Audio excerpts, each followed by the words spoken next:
lagi. Kenapa dari awal tidak saya baca itu? Kalau tidak lebih enak saya melacur. Kan Yesus mengatakan, pemungut bea cukai dan wanita pelacur akan mendahului kamu masuk ke dalam kerajaan Allah. Saya kalau tahu kayak begitu, saya bilang sama mak saya dengan adik-adik saya dan kakak saya, weh, ayo melacur kita. Yesus menjanjikan duluan, gak ada gunanya kita berbuat baik, ayo melacur kita. Bapak Ibu Saudara, kita perlu mengerti dan memahami.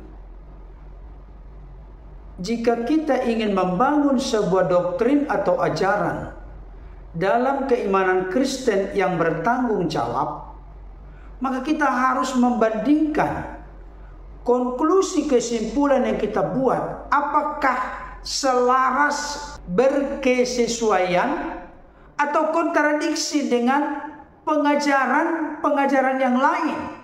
Termasuk dalam hal ini secara spesifik, Yesus tidak mungkin kontradiksi dengan sabda atau perkataannya yang lain. Kalau kita bisa sampai kepada kesimpulan demikian, kita akan bisa mengerti dan memahami bahwa ajaran yang kita bangun akan terlihat dengan jelas apakah itu sesuai dengan pengertian pemahaman yang benar, baik dan bertanggung jawab atas isi Alkitab tersebut. Dalam sebuah kesempatan khotbah di bukit, Yesus berkata dengan tegas di dalam Matius 5:48. Karena itu haruslah kamu sempurna, sama seperti Bapamu yang di sorga adalah sempurna. Jadi dituntut kesempurnaan. Tidak mungkin menuju kepada kesempurnaan kalau berkompromi dengan perzinahan, persundalan, dan pelacuran. Tidak mungkin. Yesus tidak mungkin membuat pengajaran yang ambigu atau membingungkan. Di satu sisi mengizinkan perempuan sundal masuk surga, di sisi lain Yesus menegaskan tidak boleh melakukan perzinahan. Bahkan yang sangat luar biasa di dalam Matius 5:27 sampai 28. Kamu telah mendengar firman, jangan berzina. Ini merupakan bagian dari 10 hukum jangan berzina. Tetapi Yesus berkata yang lebih dalam lagi. Tetapi aku berkata kepadamu, setiap orang yang memandang perempuan serta menginginkannya sudah berzina dengan dia di dalam hatinya. Belum melakukan kegiatan aktivitas perzinahan, hanya memandang perempuan atau lawan jenis dan mengingini dalam hati sudah berzina. Jadi apakah mungkin Yesus mendahulukan pemungut cukai, perempuan sundal masuk ke dalam kerajaan Allah atau kerajaan sorga, tetapi mereka sama sekali tidak sadar, tidak menyesal, tidak bertobat akan kekurangan, kesalahan, keberdosaannya, dan tidak percaya kepada Tuhan, mustahil masuk surga. Tetapi mereka yang memang berada dalam perhambaan perbudakan dosa, termasuk di dalam persundalan atau pelacuran perzinahan, ketika mereka sadar, mereka menyesal, mereka bertobat, mereka meninggalkan jalan-jalan yang jahat, maka firman Tuhan yang lain berkata, barang siapa yang datang kepadaku tidak akan kubuang. Itu pengertiannya Ibu Nora Aritonang yang terhormat. Jadi tidak boleh sembarangan mengartikan Alkitab sesuka hati, seenak jidat kita. Harus memiliki pemahaman yang komprehensif tentang apa yang dikatakan Alkitab, termasuk apa yang diajarkan oleh Yesus, para nabi dan para rasul. Bahkan masih di dalam satu rangkaian khotbah yang sama di bukit oleh Yesus sendiri. Matius pasal 5 ayat 37, Yesus menegaskan, jika ya, hendaklah kamu katakan iya. Jika tidak, hendaklah kamu katakan tidak. Apa yang lebih daripada itu berasal dari si jahat. Ayat ini secara jelas dan tegas menunjukkan, membuktikan kepada kita bahwa Yesus tidak pernah bersifat ambigu atau membuat suatu doktrin ajaran yang membingungkan. Karena di satu sisi berkata ya dalam konteks satu pengajaran, tetapi di sisi lain berkata tidak. Yesus tidaklah demikian. Yesus tetap konsisten di dalam pengajarannya, bahkan dalam eksistensinya sebagai firman yang memberikan 10 hukum kepada Musa. Salah satu di antaranya, jangan berzina.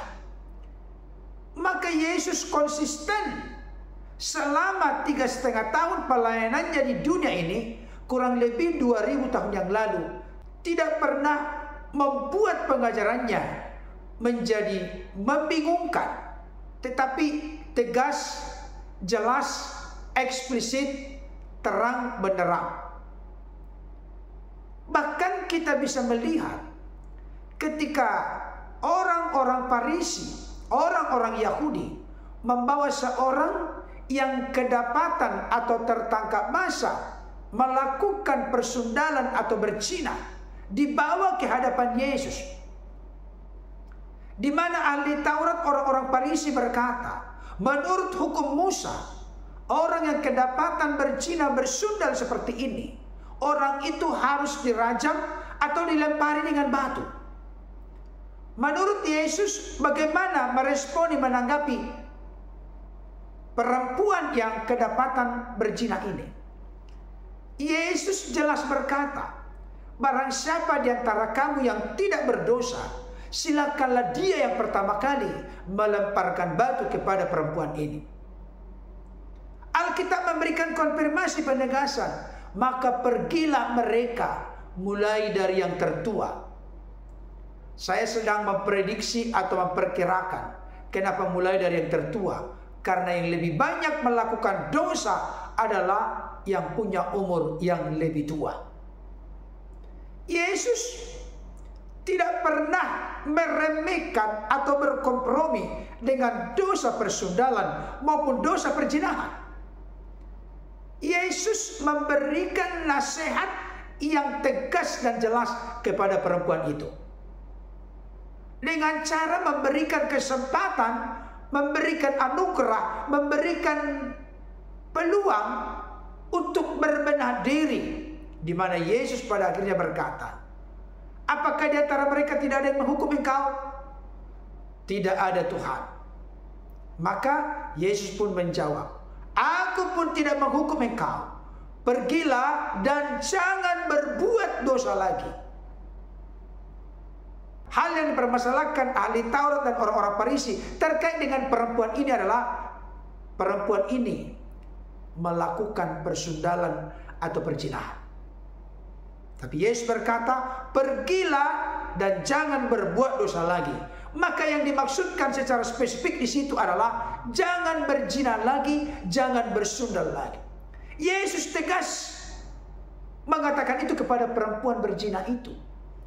Jadi mana mungkin Yesus menempatkan lebih duluan pemungut-pemungut cukai, perempuan-perempuan sundal masuk kerajaan Allah atau masuk surga, dibandingkan dengan imam-imam kepala dan tua-tua bangsa Yahudi. Jikalau pemungut-pemungut cukai, perempuan-perempuan sundal, perempuan-perempuan pelacur, atau perempuan-perempuan berzina, jikalau mereka tidak sadar akan dosanya, tidak menyesal akan dosanya, tidak bertobat dari dosa-dosanya, itu tidak mungkin Yang ditekankan oleh Yesus di sana adalah pemungut-pemungut cukai dan perempuan-perempuan sundal yang sadar akan dosanya, menyesal akan dosa-dosanya, bertobat dari dosa-dosanya.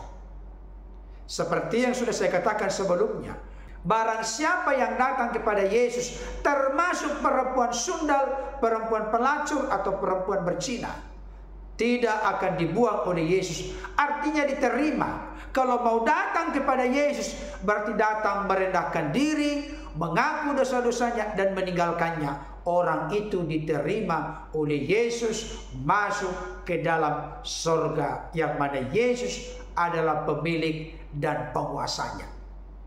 Firman Tuhan berkata di dalam Amsal 28 ayat 13, siapa menyembunyikan pelanggarannya tidak akan beruntung, tetapi siapa mengakuinya dan meninggalkannya akan disayangi.